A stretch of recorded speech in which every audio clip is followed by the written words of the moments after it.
Добре дојдовте во Процес. Корисниците на дрога во Македонија се изложени на различни форми на дискриминација. Немаат можности да се лекуваат како сите, да се вработуваат, да се почитуваат нивните права. Човековите права најмногу не се почитуваат всушност од институциите, но и од граѓаните, од роднините, од семејствата, па дури и во самите целни групи. Прилогот што го подготвивме ја отсликува состојбата во нашето општество, а акцентот го ставивме на здравствените установи, односно на односот на медицинскиот персонал. Да го погледнеме.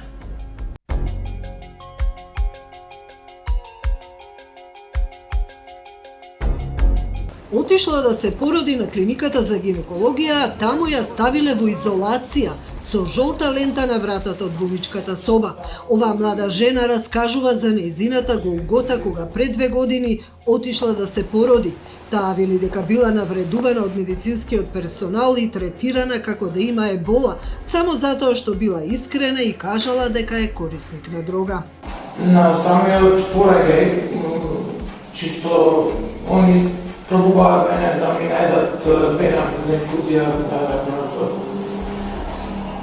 Чисто рутински, кажа дека би било потешко согано дека сум корисник на дроги и се смени ситуацијата за 180 степени. Одеднаш се излегува надвор, мини состанок, со оглед на тоа дека беше доца навечер празна беше клиниката и тоа продумниот оддел се слуша се што пора павна команка, ставете сите и наочари, ракавици и заштитни маски, винете ги ефективно, да земат крв, зашто не било известени порано. Иако ја кажа дека знам дека не сум не носител на хепатит, не на ХИВ вирус, не за секоја сигурност, што во ред. Јас мислам дека им кажувам со цел на да се заштитам себе и детето, ако треба некакви испитувања да вршат или не знам, некој подадени лекарства да бидам. Они го ја свртеа работата во сосем спротивна насока. Па дали си сигурна колку си бремена, дали го сакаш детето, сакаш да го задржиш, мислам што и така ситуацијата прилично емотивна и болна и напната, или што да се тие млади. Моите родители на супругот родителите се јавиле да прашаат како го минало тоа. Првите информации што ги изделе, мајката е наркоманка, детето ќе биде под надзор. Сам без да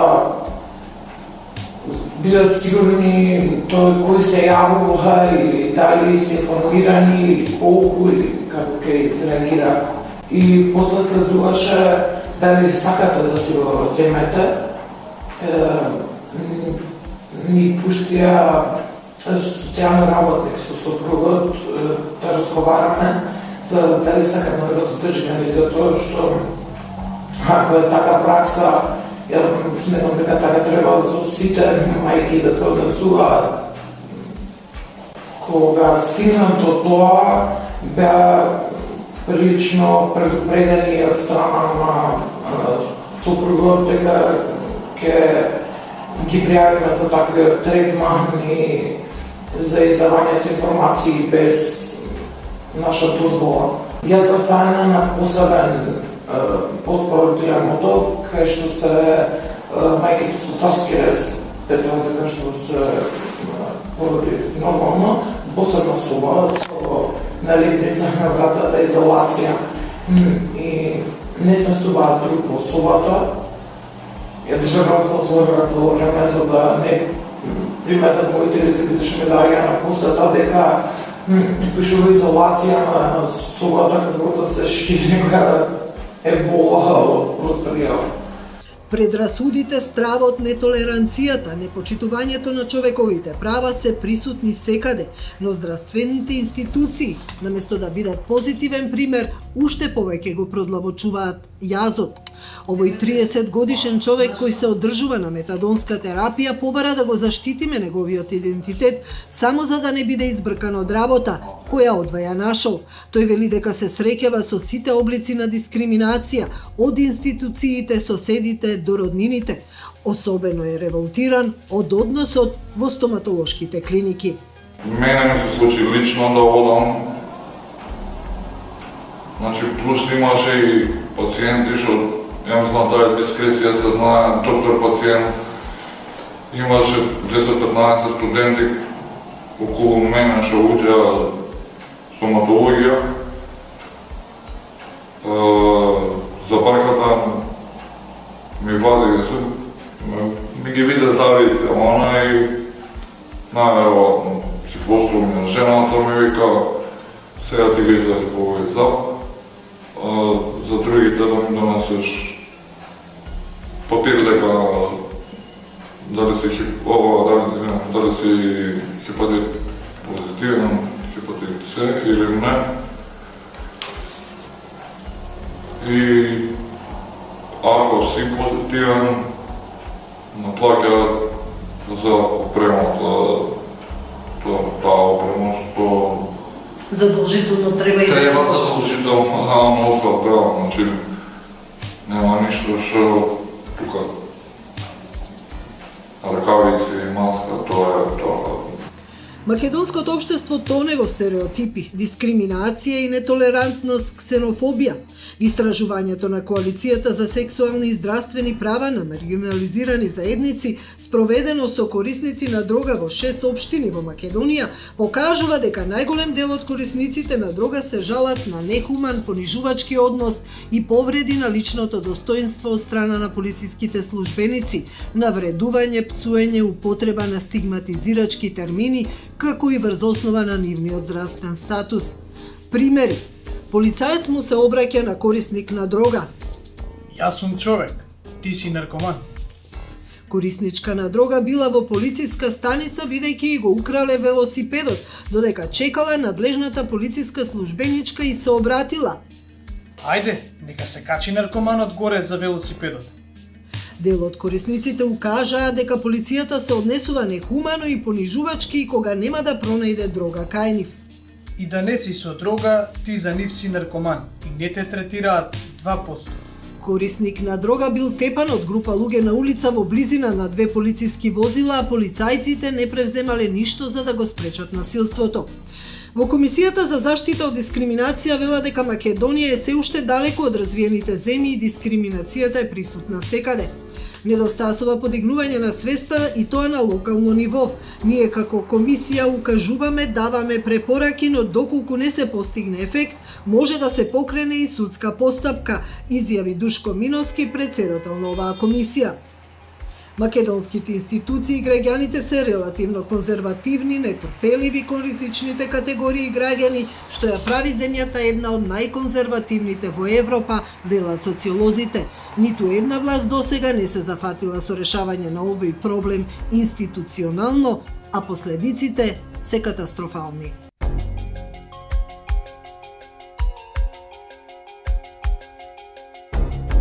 Добре дојде за моите гости, доктор Славица Кнежевиќ Гајдазис, психијатар, хелиомедика и Наташа Бошкова, правна советничка во невладината организација ХОПС. Иако законот вели дека секој има исто право на лекување, на вработување, на медицинска помош, очигледно со корисниците на дрога не е таков случај во државата, постои дискриминација. Еве да почнеме со вас, какви се искуствата на ХОПС и кажувањата на вашите клиенти, на корисници на вашите услуги? Прво ви благодарам за поканата и можноста да ги споделиме нашите искуства од работа со корисници на други и да ги споделиме најчесто проблемите со кои што се соочуваат. Оно што го спомнавте е подкрепено и со неколку истражувања во однос на перцепцијата на македонското општество кон лицата кои што употребуваат дроги. Така во 2008 беше направено истражување за инклузивноста на македонското општество, каде што лицата кои што употребуваат дроги беа втора најнепожелна група во општеството после ромите. За до 2010 едно слично друго истражување во однос на вредностите, општествените вредности во Македонија, повторно како однесување биде мерено и употребата на дрога, даде резултат дека всушност корисниците на дрога се лица кои што се однесувањето на употреба на дрога е најнепожелно, а најнепожелни соседи се лицата кои што употребуваат дроги. Ова е нешто со кое што и секојдневно се соочуваме како констатација. Спомнавте нееднаков третман во повеќе области. Јас би сакала да се задржам и во врска со прилогот кој што претходно водеше, во однос на третманот на здравствените институции кон лицата кои што употребуваат дроги. ХОПС има поведено неколку постапки пред Комисијата за заштита од дискриминација, токму за повреда на права во пристап до здравствена заштита од страна на здравствени институции. Во два случаи Комисијата одговори, значи постапуваше и даде свое мислење. Во едната ситуација каде што беше представка против клиника за пластична и реконструктивна хирургија, организацијата ХОПС во име на корисниците на дроги поднесе представка за тоа што добивме документиравме неколку случаи каде што корисници на дроги се жалат на нееднаков третман и вознемирување од страна на здравствените работници во оваа клиника, дека се остава да чекаат последни за да им се пружа услуга, се употребуваат погрдни зборови во однос на лицата кои што употребуваат дроги и се употребува дополнителна заштитна опрема во ситуации кога им се пружа здравствена услуга и здравствената услуга се пружа во други простори во однос на оние каде што се пружаат останатите услуги на клиниката за пластична и реконструктивна хирургија. Како функционира таа комисија? Комисијата е заснувана врз основа на Законот за спречување и заштита од дискриминација. Реагираат ли веднаш и кои се нивните ингеренции? Можат ли да Нивните мислења не се правно обврзувачки, они може да дадат мислење и препорака до институцијата или физичкото лице кое што е сторител на нееднаквиот третман на дискриминацијата и може да побарат да отпочнат прекршачна постапка против сторител. До сега не било случај да се отпочне да бара отпочнување на прекршачна постапка. Сме добиле само мислење во форма на препорака до здравствената институција. Оно што сакав следно да го спомнам е за клиниката за стоматологија, каде што беше утврдена, иако ние баравме повреда врз основа на здравствена состојба, комисијата најде дека постои дискриминација врз основа на финансиско оптеретување. Случајот беше претходно објаснет. Така, и им наплаќаат за опремата, која што треба и да ја носат вообичаено стоматолозите. Па еве може и докторката Гајдази да се вклучи во однос на медицинскиот дел, значи сите пациенти треба да се третираат на ист начин, односно да се користи иста заштита за сите пациенти. Од друга страна се поставува прашањето, ако се користи дополнителна заштита само за лицата кои што употребуваат дроги, како ние како пациенти да бидеме сигурни дека лекарите кои што ја пружаат здравствената услуга не се носители на некоја од крвнопреносливите болести. Значи се поставува прашањето третманот на останатите пациенти за кои што не се користи дополнителна заштита и дали воопшто е потребна таа дополнителна заштита. Еве, вие сте директно изложени, ја знаете душата на буквално кажано на корисниците на дрога, знаете на што најмногу се жалат, со што најмногу се среќаваат. Значи јас сакам да кажам дека иако денеска зборуваме само за здравствениот аспект, нели, на дискриминацијата, генерално, јас мислам дека тоа е пред се заради тоа што во денешно време во Македонија овој проблем е воглавно препуштен само на здравствените работници и се третира безмалку како медицински само проблем, иако тоа не е само медицински проблем и веројатно дека е тоа дел од причините зашто најмногу ја гледаме таа појава во делот на здравството. Меѓутоа, јас морам да кажам дека во овие 30 и неколку години колку што јас работам со проблемите на зависности од дроги меѓу другото и со корисниците на дроги, дека ако денеска споредуваме со некои минати времиња, поместени се работите кон подобро, меѓутоа ако го земеме временскиот период, ќе видиме дека е тоа срамно малку. Значи имаме 30 години позади нас, а имаме направено милиметарски промени во однос на ако тогаш беше апсолутно сите, денеска више не се апсолутно сите, него се само некои кои што се малку поразлични, а повторно најголемиот број од здравствените работници, неќум во проценти да се изразувам, се однесуваат крајно различно, да кажам, при пружењето на здравствените услуги, почнувајќи од матичните лекари, па се до сите специјалности. Вие работите во јавното здравство долги години, работевте на терен каде што навистина им се нели се третираат корисниците на дрога. Јас мислам дека се бројни причините зошто е тоа така. Една од работите, ние се уште живееме во време кога се доминантни предрасудите и заблудите во однос на лицата кои што користат дроги, и мислам дека здравствените работници како дел од општата популација, од контекстот во кој што живееме, некаде се спојуваат со тој општ став во кој што веќе Наташа кажа каков е односот, односно колку се дискриминирани според истражувањата лицата кои што користат дроги. И од друга страна, мислам дека за мене е оправдано да сестрите, докторите од различни специјалности имаат право да не знаат, но немаат право да не сакат да научат. Значи, јас кога ќе слушам, мене тоа не ми е познато, мене тоа ми е страно, јас тоа не го знам, јас го почитувам тоа, не можеме ние се да знаеме. Меѓутоа, ако не знаеш, има начин како тоа да се научи, и тоа не смее да биде пречка за да ние ја кршиме перманентно Хипократовата заклетва, која што ни е практично нашата база, нашата основа, нашиот пристап, етиката наша, и да не им пружаме, одложено да им пружаме, да бараме специјални услови во ситуации во кои тоа апсолутно не е неопходно. Лицата кои што користат дроги се лица кои што во однос на крвно и сексуално преносливите болести се исто така во таа категорија на најбројните, да кажеме, и посебно врзано во последно време, мислам последните 10 години, актуализација на С хепатитот. Така да мислам дека некаде тука почна да се надградува таа потреба на оние здравствени работници кои ќе дојдат во контакт со корисниците да уште бидат попредпазливи, иако ми е мене тоа во најмала рака, да не кажам не само абсурдно, туку и смешно, заради тоа што вие лесно да се заштитите од сите оние за кои што знаете дека се позитивни, што станува за онаа цела скриена категорија за кои што не знаете дека се позитивни. И не само лица кои што користат дроги, туку и сите други. Така да кога ќе ги видам јас колегите како превземаат мерки на заштита од оние кои што се утврдено С хепатит позитивни, јас се прашувам колку ли во текот на денот им поминале, а да не се ниту откриени, ниту се знаат според бројките кои што постојат во Македонија. Така да мислам дека се тоа само моментални реакции кои што повторно се должат на и на предрасуди и на незнаење или несакање да се запознаат работите, од и добри хигиено-санитетски мерки општи за сите кои што влегуваат во таа ординација, ќе го решат проблемот и на лицата кои што користат дроги и нема потреба од дополнителни. Второ прашање се лицата кои што заради својата опиоидна зависност се на субституциона терапија. Па сега тука имаме втор вид на посебен однос, да кажеме, кој што повторно се должи на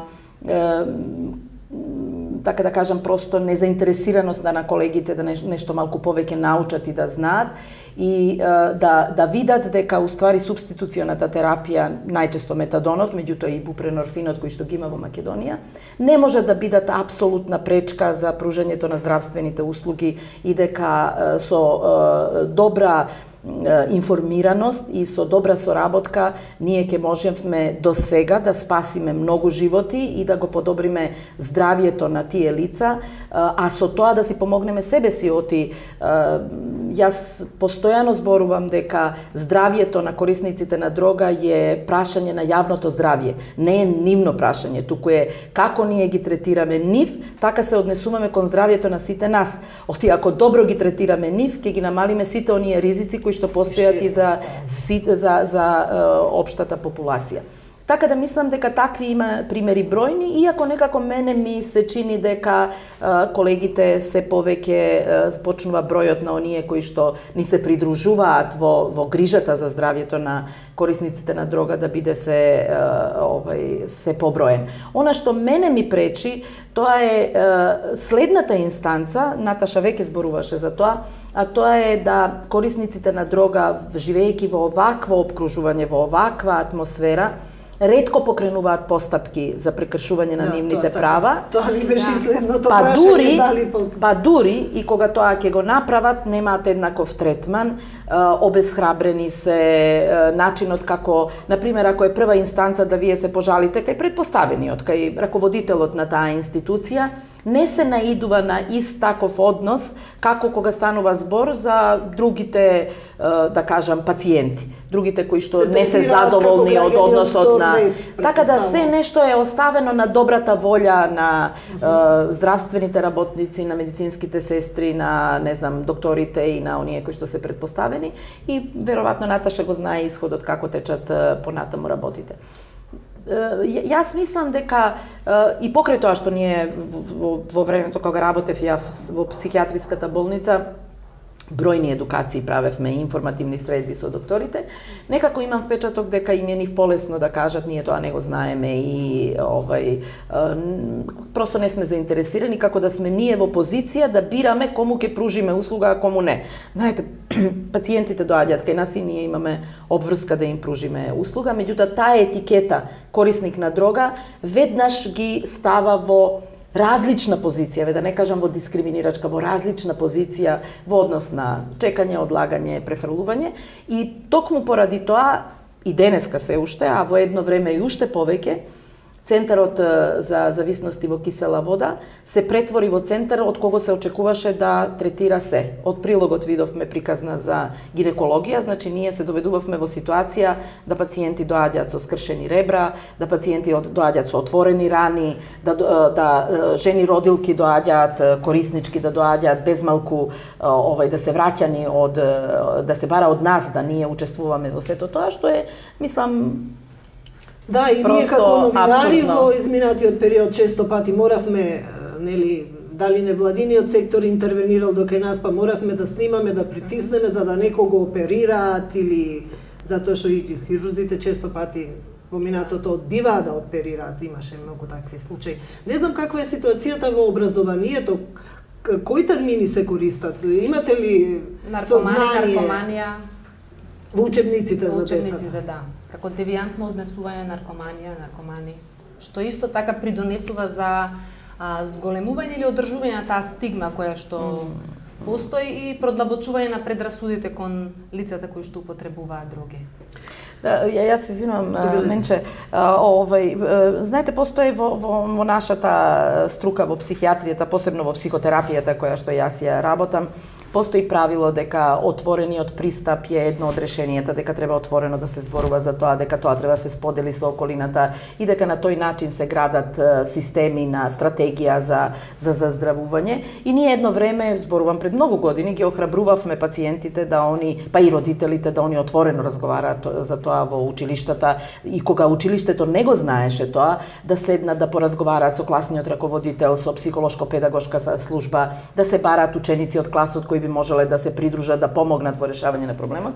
И со тек на години научивме дека тоа е уствари меч со двеоштрици и дека откривањето на целата ситуација често пати значи притисок врз семејствата и родителите да го испишат детето од училиштето, децата под притисокот на своите родители да се изолираат и да не сакаат да комуницираат, така да некако сега сме доведени во ситуација да бидеме многу селективни во тоа правило и да некаде ги советуваме да добро ја одмерат ситуацијата, да два пати мерат пред да пресечат, нели, пред да кажат, знаејќи каков потоа следи односот од образовниот систем и од училиштата кои не се благонаклони, не сите, ретки исклучоци има, меѓутоа во висок процент тие ќе направат се за да што побрзо го изолираат тоа дете, па тука има предлози да се префрли во друго училиште, да не учи више во тоа училиште, да промени средина и така натака. Така да јас мислам дека образовниот систем исто така е дел од општата приказна и од општата. Е многу важен. Корисниците на дрога, на нив многу полесно им се изрекуваат казни од правосудните органи. Во законот овие лица се третираат исто како криминалци, без разлика дали кај нив ќе се најде дрога или нема да се најде дрога. Еве, има случаи кога на некому му е потребна помош, веројатно, јас сум слушнала за такви случаи, предпоставувам и вие ќе ни кажете за некој наместо брза помош се вика полиција и така натаму. Така. Кажете нешто? Односот на правосудниот и казнениот систем кон лицата кои употребуваат други исто така битен за тоа каква е перцепцијата на општата јавност во однос на овие лица. Така што во законот кој што предвидува и односот на полициските и службеници, односот на интерните, институциите, значи судство, обвинителство, полиција, а нивното однесување и криминализирањето на употребата на дрога или поседување за лична употреба и изрекување на високи санкции за поседување за лична употреба придонесува за одржување на таа перцепција кај општата јавност дека лицата кои употребуваат дроги се криминалци и дека треба да бидат затворени и дека таму има местото да бидат во затворските институции. За жал постои една разлика, дискрепанца во она што пишува во законот, што е казниво, а од она што во пракса се спроведува. Например, кривичниот законник кој што регулира санкционирање за поседување заради продажба, производство, нудење на продажба, каде што е исклучена можноста за поседување заради лична употреба да биде санкционирано во пракса, полицијата, обвинителство и судството со изрекување на пресуди со затворски казни ја поддржуваат таа политика на казнување на поседување на дрога за лична употреба. Па така резултатот е голем број на лица кои се зависни од дрога, кои што се фатени со минимална количина која што била исклучиво за нивна лична употреба, завршуваат во затвор. Излегуваат, влегуваат, без да им се понуди соодветен систем на третман, рехабилитација и ресоциализација. Значи, фокусот од здравствено прашање се изместува во кривично-правниот систем и со тоа се придонесува за зголемување на стигмата и одржување на таа перцепција дека станува збор за криминалци. Во однос на она што го споменавте за наместоитна помош, повикување на полиција, значи од искуство можам да кажам дека снимале случаи каде што лице предозирано со метадон е однесено на Карел, клиника за реанимација, така, за ургентно и интензивно лекување. Додека лицето е се уште на интензивна нега, повикани се полицајци кои што земаат изјава и потпишува во полусвесна состојба. И таа потврда подоцна се применува како доказ во кривична постапка врз основа на која што лицето е осудено. Значи, ваквите ситуации доведуваат до живото загрозувачки ситуации каде што следен пат тоа лице или другарите негови кои што биле во опкружувањето и кои што викнале брза помош, следен пат нема да викнат брза помош во ситуација каде станува збор за предозираност, бидејќи стравот од полиција, стравот од санкционирање и казнување и да завршат во затвор, ќе ги одвратат од барање на здравствена помош. Да, и не само тоа, туку и кога ние сме имале ситуации во кои што дознаваме од самите клиенти дека го оставаат својот другар во несвесна состојба, не дочекуваат да дојде брза помош и не можат да и помогнат да и кажат за што станува збор, со што би ја убрзале постапката на реанимација и евентуално животно спасување. Нели, и бегаат од таа ситуација заради тоа што се плашат токму од сите тие санкции кои што ќе инкриминација на другарот нивни, но и нивна личност за тоа што биле обкружени со лице кои што потребувало други. А за односот на полициските службеници? Така, сега неодамна беше направена една анализа каде што се покажаа примери на нехумано постапување, нехуман третман и казнување од страна на полицијата кога станува збор за лица кои употребуваат дроги, посебно оние кои што се добро познати на полицијата, кои што се навраќаат како повратници повеќе пати. Исто, од употреба на зборови кои што значат вербално насилство до сериозно физичко насилство врз нив. Истражувањата покажува дека во Македонија во пораст недовербата и нетолерантноста, полни сме со стереотипи не само кон оваа категорија на граѓани, кон лицата со ХИВ, со хепатит С и така натаму. Како на ова гледаат меѓународните организации? Вие патувате надвор, еве, и двете, им кажувате, нели, во своите извештаи кажувате што се случува тука, Македонија е некаде измеѓу, предпоставувам, меѓу развиените и неразвиените земји. Какви се нивните реакции по однос на овие прашања? Јас мислам дека во многу нешта Македонија направи сериозен исчекор. Јас нема да ја заборавам 95-96 година, значи без малку 20 години наназад, кога тогашната организација која е денеска прерасна во ХОПС ги започна на сите простори на бивша Југославија, на оваа територија поширока ги започна активностите и успеа да ги одржи, и некаде тука е можеби и одговорот зашто ние успеавме да ја одржиме серопреваленцата, односно успеавме нискиот процент на ХИВ инфицирани лица толку години, меѓу другото, не велам дека е само тоа. И многу други активности кои што се направени. Меѓутоа, некако се чини дека другите земји околу нас, кои што во тоа време се уште не беа охрабрени да го започнат, од моментот на сознанието дека тоа е решението, беа многу прагматични и многу брзо тргнаа во решавањето. Да ја земеме една Словенија. Јас зборувам како човек кој што ги знам работите од 80-тите години наваму, нели? И тоа е нешто што јас навистина многу пати како психијатар се прашувам што се случува во нашиот менталитет, каде тоа ние имаме проблем да направиме чекор напред и потоа 5 чекори назад, и да постојано имаме некои идеолошки проблеми, да ги видиме работите и дека немаме просто да кажам капацитет да бидеме прагматични, да се издигнеме изнад таа ситуација, да ги видиме математиките, да ги видиме работите толку се очигледни и да кажеме да, ова е решение, ова треба да го направиме и на овој начин треба да се постапува.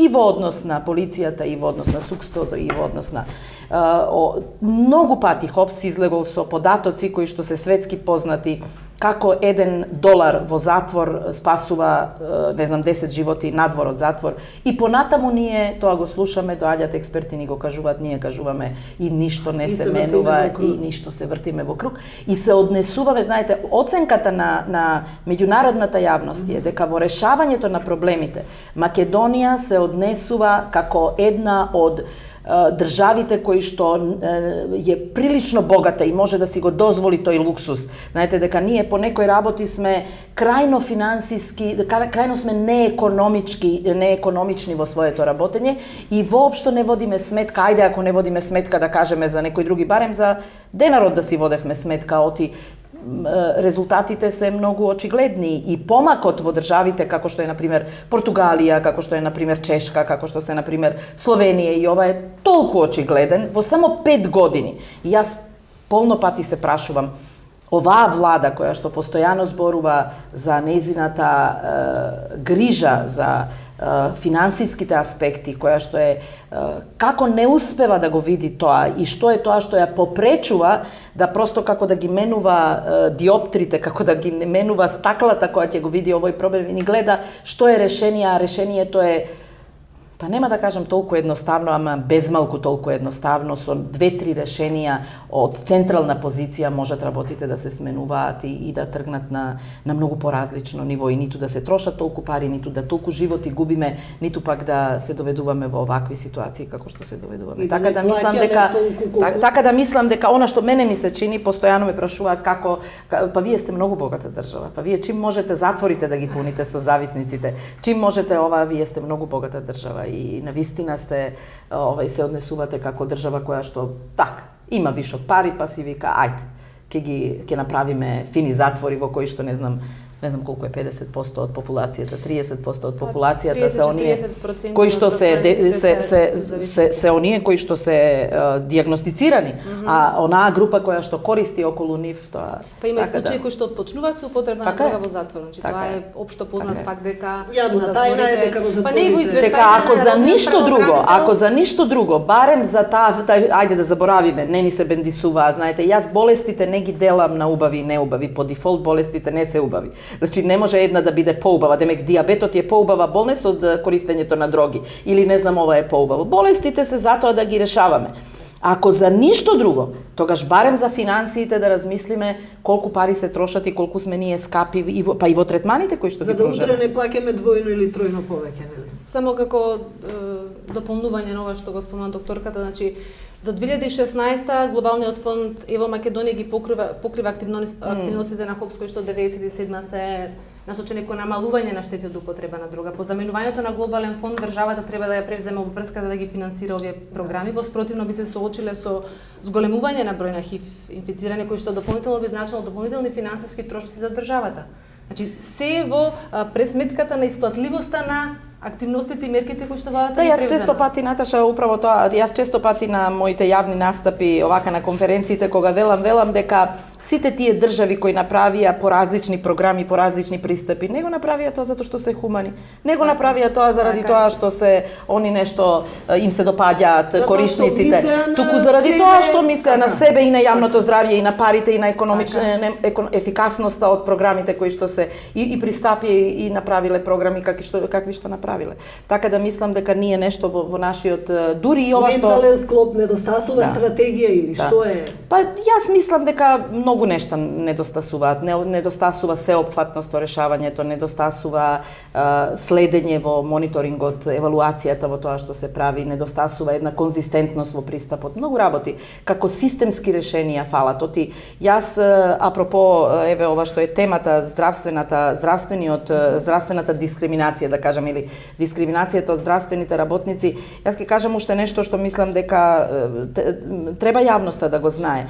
Во однос на условите кои што се овозможени за третман на толкав број на колку што им е овозможен третман, мене ми е просто неприфатлива дефиницијата да што и да се направи за корисниците, се има доживување дека ние па и многу сме им дале. Па они што се бунат, па и тоа, па еве им го центарот, па им. Значи, ако ние зборуваме за една сериозна бројка на наши граѓани, а зборуваме за некоја бројка од 6-8 според EMCDDA некаде до 12.000 може би се движиме. Бихевиорална 11.000. 11.000 лица. И ако земеме дека тоа се припадници на некои семејства, значи зборуваме за во просек еве да кажеме четворочлено, значи ние имаме една бројка од 50.000 луѓе кои што се директно засегнати од тој проблем, значи тие самите па и нивните семејни членови. И начинот на кој што ние го решаваме овој проблем е апсолутно несериозен. Несериозен заради тоа што основата на третманот е да им се овозможи што побрзо да тие успеат да станат функционални за себе и за своето обкружување. Како сме го тоа ние организирале, што сме дале 3 центра во Скопје, што некој треба од Зелениково да патува до Кисела вода или некој треба од Радишани секој ден да патува и да доаѓа и ние уште велиме па доста им е тоа и многу им е дадено. Јас се прашувам ако така треба било кој диабетичар, еве хронична болест, да патува секој ден или да патува и да доаѓа, што ќе направи тој од својот живот? Или ако треба некоја друга здравствена состојба да решава некој човек. Значи, не можеме ние да кажеме се додека ние не направиме центри кои што ќе бидат лесно достапни, кои што ќе бидат во Америка е репер две станици автобуски. Значи ако вие сакате во Њујорк на 2 станици мора центарот да биде, значи само толку да можете и пешки да отидете по пат да си ја земете терапијата и да си продолжите да работите. Значи ако така не го направиме, ние не сме нашле добро решение. И ако не овозможиме да тоа бидат центри кои што со својот пристап покажуваат почитување на индивидуалноста, покажуваат почитување, значи, на индивидуалните разлики, кои што се спремни да се прилагодат на потребите на клиентите, а не тие да се прилагодуваат на нашата замисла како треба ние да функционираме. Мислам дека се до тогаш не смееме да бидеме задоволни и ќе употребам можеби еден груб збор, срамно е да се фалиме дека сме направиле нешто за така огромна бројка на луѓе, а уствари не сме успеале да им помогнеме затоа што сме организирани. И тогаш ќе имаме и злоупотреба. Значи проблемот на злоупотреба не е проблемот само на желбата на некого да инјектира дрога и да ја препродава. Ние сме го овозможиле како систем сето тоа. Ако тоа го дисперзираме, ако тоа го направиме достапно и потоа воведеме некои други сериозни мерки, тогаш ќе можеме. И затоа мислам дека ова треба да се решава на централно ниво, а не на локално ниво. Оти интересно е како функционираат не само оваа влада, сите влади претходни. Се што им одговара да го донесат како централно решение, тие не ги прашуваат граѓаните во локалната заедница. Сакате, неќете и ова. Донесуваат отварањето на центрите. Да. Значи и тоа точно така, значи просто се игра една интересна игра со граѓаните. се донесуваат одлуки на централно ниво, граѓаните само треба да ги прифатат.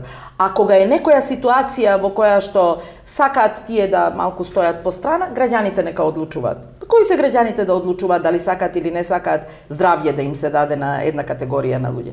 Така да мислам дека некако ми се чини дека таа приказна да на локално ниво ги градоначелниците убедуваме, здравствените, јас мислам дека треба владата да ја убедиме. Ако владата се убеди и владата донесе одлука, таа ќе донесе и претходните центри така се отворија. Тие се отвара во време кога јас бев директор на исто така. Не правевме ние граѓаните да ги прашуваме да ова, па се отворија, па ја гледаме сега резултатот во одредени градови кои што се видливи резултати од отварањето на центрите. Така да мислам дека во овој момент таа, јас ја нареков игра, просто треба да престане и дека одлуката треба да дојде од владата, државата, ако се грижи за јавното здравје. Министерство за здравство треба да донесе одлука и да каже ова се локалиците, тука ќе се прави, па нека граѓаните реагираат како ќе реагираат едно време, па ќе престанат. Како илустрација за ова, во општина Шуто Оризари беа обезбедени средства од глобалниот фонд да се отвори центар за третман на зависности. Локалното население се дигна и се спротивстави на таа одлука и не се спроведе. Додека години жените во Шуто Оризари немаат гинеколог. Локалното население бара гинеколог, нема гинеколог. Само се надоврзувам на она илустративно за кои прашања се беше што во Карпош се отвори центар. Апсолутно и јас морам да кажам дека и локалната самоуправа, и градоначелникот, и директорот на болницата покажаа за мене апсолутна свест. И граѓанска, и професионална, и хумана со тоа што овозможи да се отвори тој центар, и јас би сакала да тој пример го следат сите други. Не се направи тама анкета, никој не ги праша граѓаните, сакате, неќете. Туку седнаа веројатно и се договорија и видоа дека е тоа најдобро можно решение. И мислам дека е тоа решение и од и така пропадна средства од $100,000 во 2000-2001 година од Светска здравствена, УНИЦЕФ и UNDP. Пропаднаа средства за оние здружија за да се отворат центри, требаше да се отвори во Чаир, се направи и во Ѓорче Петров и не се направи тоа.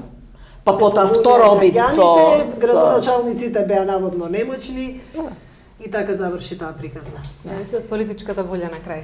Така е. Јас ви благодарам многу на разговорот. Благодарам.